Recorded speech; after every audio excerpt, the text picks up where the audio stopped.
Hi everyone, আমি সঙ্গী আর আমার নতুন একটি ব্লগে তোমাদের সবাইকে ওয়েলকাম।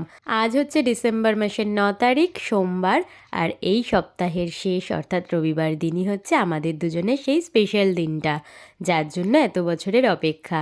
তাই সপ্তাহের শুরুটা করব মায়ের দর্শন করে, মায়ের আশীর্বাদ নিয়ে। ভেবেছিলাম একদম সকাল সকাল দুজন বেরোবো, কিন্তু তার হয়ে ওঠেনি। বিয়েবাড়ির তোড়জোড় বলে কথা, তাই বেরোতে বেরোতে একটু লেট হয়ে গেছিলো।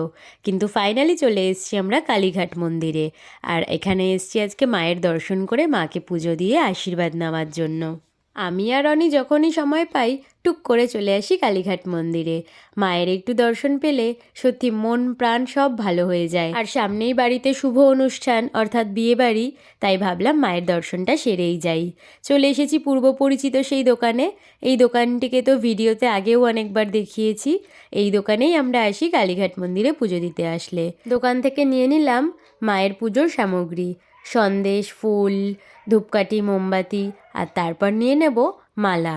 জবা ফুলের মালা এখান থেকে নিচ্ছে অনি। মালা নিয়ে এবার আমি আর অনি দুজনে মিলে যাব মন্দিরের ভিতরে। আজ যেহেতু সোমবার, তাই অতটাও ভিড় হয়নি। এবার এখান থেকে লাইন দেব, দিয়ে তারপর মায়ের মন্দিরে গিয়ে মায়ের দর্শন করব।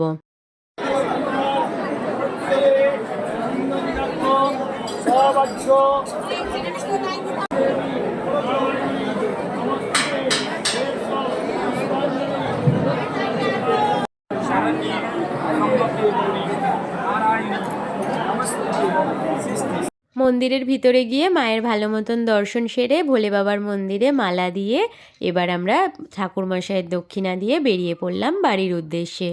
না, তবে এত তাড়াতাড়ি বাড়ি যাচ্ছি না, বেরিয়েছি যখন টুকিটাকি কেনাকাটি তো সারতেই হবে, তাই একদম সোজা চলে যাচ্ছি কালীঘাট মন্দিরের ঠিক পিছন দিকে একটি গলিতে আছে দশকর্মারই দোকান, আর এখানে বিয়ের সমস্ত সামগ্রীও পাওয়া যায়।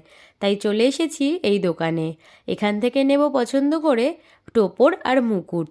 আমি ঠিক যেরকম মুকুট খুঁজছিলাম এখানে এসে আমি সেরকমই কিন্তু পেয়েছি। আমি একদম সাদার মধ্যে সিম্পল মুকুট খুঁজছিলাম, আর একটু খোঁজার পরেই দোকানের দাদা আমাকে সেই রকমই মুকুট দেখিয়ে দিয়েছে। আর এদিকেই সুন্দর সুন্দর তত্ত্বের ট্রেগুলোও দেখছিলাম, আর অনি ওদিকে দেখছিল টোপর।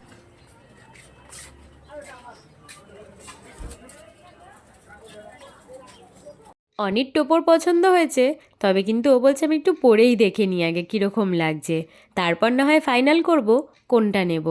তো এখানে একটু টোপর পরেও দেখে নিল, তারপর টোপর আর মুকুট কিনে চলে গেলাম একটি চশমার দোকানে। এখান থেকে নেব লেন্স।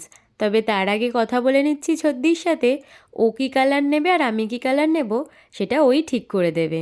তা আজকের মতন কেনাকাটি পর্ব শেষ, আর ব্লগটাও এখানেই শেষ করছি। দেখা হবে অন্য একটি ব্লগে।